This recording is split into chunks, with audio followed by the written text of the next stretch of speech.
A while ago I made my own electric motor. It's this thing right here. And right now I'm still working on an electronic driver for this, which is almost done actually. And once it's done, I can finally start testing this motor properly. But there's one problem, which is that I didn't have a test bench for this, right? I needed essentially what's called a dynamometer, or a dyno. And so that's what I've built. And that's what we're going to take a look at in this video. So I've come up with a design for a DIY dyno to test my homemade electric motor, and hopefully we'll be able to use this setup to test the torque and power of my homemade motor. Now, power I'm actually not too concerned about because I probably don't need a huge amount of power for what I'm planning to use this for, but torque is especially important, right? I need to meet a certain minimum torque requirement, probably like 1 to 1.5 Newton meter for this to be usable. So let's hope we can achieve that number. The motor is not quite ready for testing yet, but the dyno is. So let's take a look at what I came up with. Okay, so what you're looking at right here is probably one of the simplest, if not the simplest way to build your own dyno. So the way it works is right here you can see we've got the input shaft, which you can attach to the motor or the engine that you want to test. And when that spins, it's also going to spin this brake disc. And actually it's not a real brake disc, it's just a steel disc that I cut out myself. So it's also not perfectly flat, but let's not worry about that too much. So that disc is going to be spinning like this, and on this side there is a caliper which is squeezing that disc using a couple of wooden brake pads that I made. I'm not entirely sure wood is the ideal choice here, but since I have a lot of it laying around, I can very easily make new brake pads when they wear out, so I thought that'd be a good idea. Now, the caliper is then mounted onto a lever, and the other side of that lever is sitting on a super scientific kitchen scale. So the way this setup works is that if the motor spins the disc like this, the friction force on the brake pads is going to be pulling the caliper up, which means the other side of this lever is going to be pushing down onto the scale, which will give us a reading right here. And then we can calculate from that number how much torque the motor is producing. So now of course the question is, how do we do that? What exactly does the maths look like? Well, let's do it right now. Let's say we have a motor attached to this shaft that produces at some point in time 1 Newton meter of torque. We know that torque is equal to distance times force. That also means that force is equal to distance divided by torque. Is that right? No. Torque divided by distance, of course. Right. So, what does that mean? Well, it means since we have a distance between the center of our disc and where the caliper is located of about 3.5 centimeters, it means we get a force of 1 Newton meter divided by 0.035 meters, which is about 28 newtons. And I'm not going to pretend I just calculated that in my head. Of course I already did the maths. So that's about 28 newtons of force pushing this caliper up, which is about 2.8 kilograms. Now that means for the torque that gets applied to this lever, once again we can use this equation. We can say torque is force times distance, so 28 newtons times a distance from here to there this time, so let's measure that. It's about 4.25 centimeters, so we're going to do times 0.0425 meters, which gives us a torque number of about 1.2 Newton meters. Okay, so that's the torque applied to our lever. And then the other side of his lever is about 12 centimeters long. So to get the force applied to this side, once again we have to use this equation. So we say force is equal to torque divided by distance. So 1.2 divided by a distance of 12 centimeters, so 0.12, there we go. And that gives us a force of about 10 newtons. And 10 newtons is about 1 kilogram of force. So that means that 1 kilogram on the scale corresponds to 1 newton meter on the electric motor. So the maths is actually super simple. It's almost as if someone chose these dimensions on purpose. Now, a thing that I learned from playing around with this a bit is that 1 newton meter of torque is actually more than you'd expect, at least more than I expected. So if I turn this scale on, okay, there you go, 0 grams. If I start turning this by hand right now, which is already sort of tricky to do, we're producing about, 150 grams of force on the scale. So that's about 0.15 newton meters. And that's already, like, I have to squeeze this quite hard to be able to turn it, to generate that kind of torque.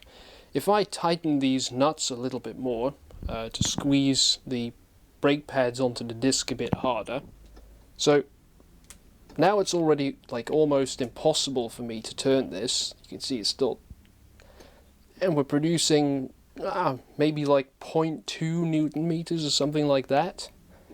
Come on.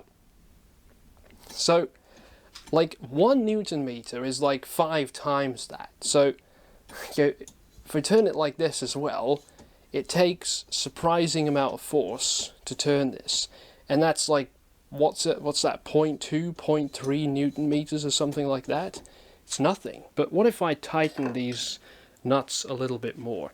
So let's tighten these like this. How much is that? Okay, so this is like almost 1 newton meter, right? You can see we're getting up to like 900 grams or something. There we go. So if I turn that with my screwdriver, like, of course, I can't really get this across on camera all that well, but this feels like a relatively tight screw. Like, this is not super easy to turn. This is already, like I said, a rather tight screw.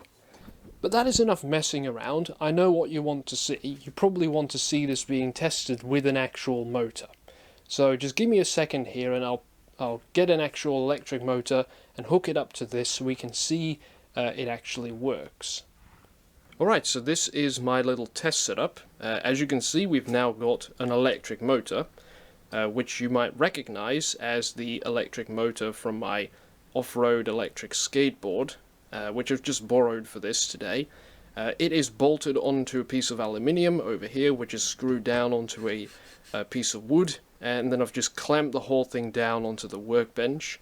Now the motor is then coupled to the input shaft of the dyno using this shaft coupler thing that I bought, and that one is covered in a bit of black tape, leaving just one spot open right here, and that is so that we can measure the RPM with this little tool, which is just sort of a laser pointer type thing, and it is based on reflection. So basically what this is going to do is it counts how many times a second the shiny bit comes by, and that way it knows how fast the motor is spinning. Now, to drive the electric motor, I've just wired it up temporarily to my e-bike, so we are using the speed control from my bicycle to drive this motor.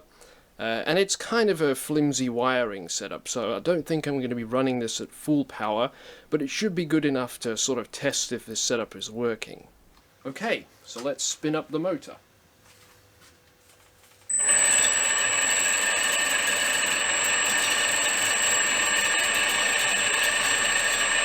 There it goes. Alright. It seems like this nut is undoing itself because it's vibrating a bit too much. Hang on. Right, new strategy. I have added a spring to this, so hopefully that's going to prevent this nut from just shaking off. And we can still easily tighten this by hand while the thing runs. So let's give it a try.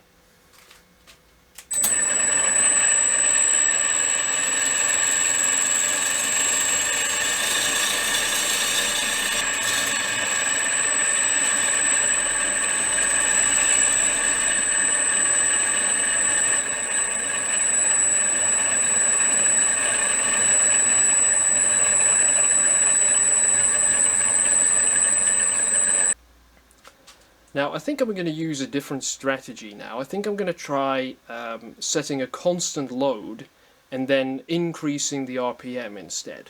So I'm just going to tighten this for a bit. Of course, it does have to be an amount of torque that the motor can produce when it's starting, which is kind of tricky because it's a sensorless motor, so starting is not really its strength. Right, 0.28 Newton meters, and I'm just going to increase the RPM now. So, we're at about 400 RPM now. And this is about 680. That's 1,000 RPM.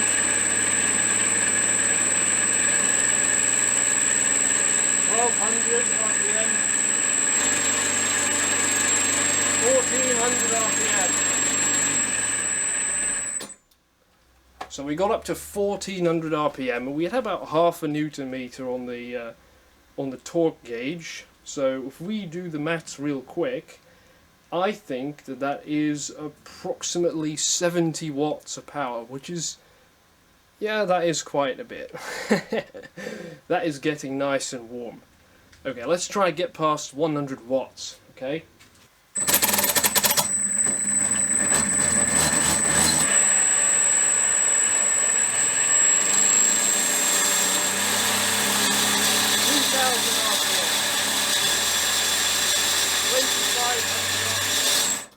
So the problem is that at higher speeds the nut starts to come loose, and so your torque starts to go down.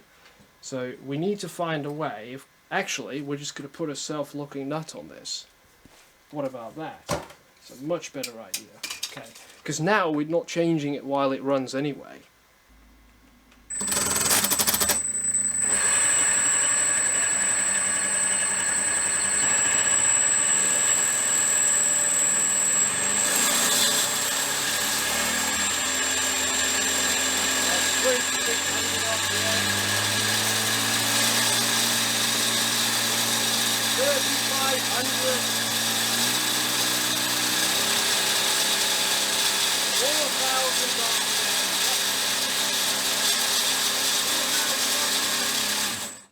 And that's when my setup started falling apart.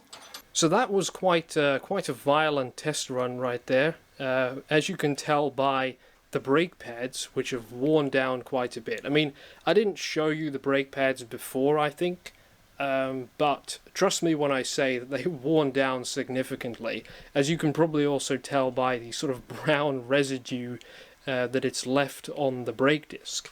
But the good news is the setup survived, it all still works, it's still intact, and it dissipated quite a bit of power. I think this setup will be suitable for testing the homemade electric motor, especially when it's just low-speed torque testing of the machine, in which case the vibrations will be much less of an issue to worry about. So there it is, a very simple homemade dyno.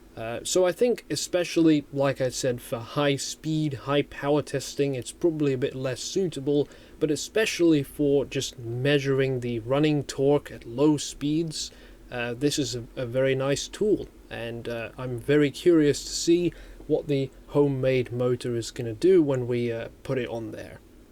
Anyway, I hope you've enjoyed this video. If you did, maybe consider clicking the like button or even subscribing to this channel, of course. And all that's left for me to say is thank you very much for watching.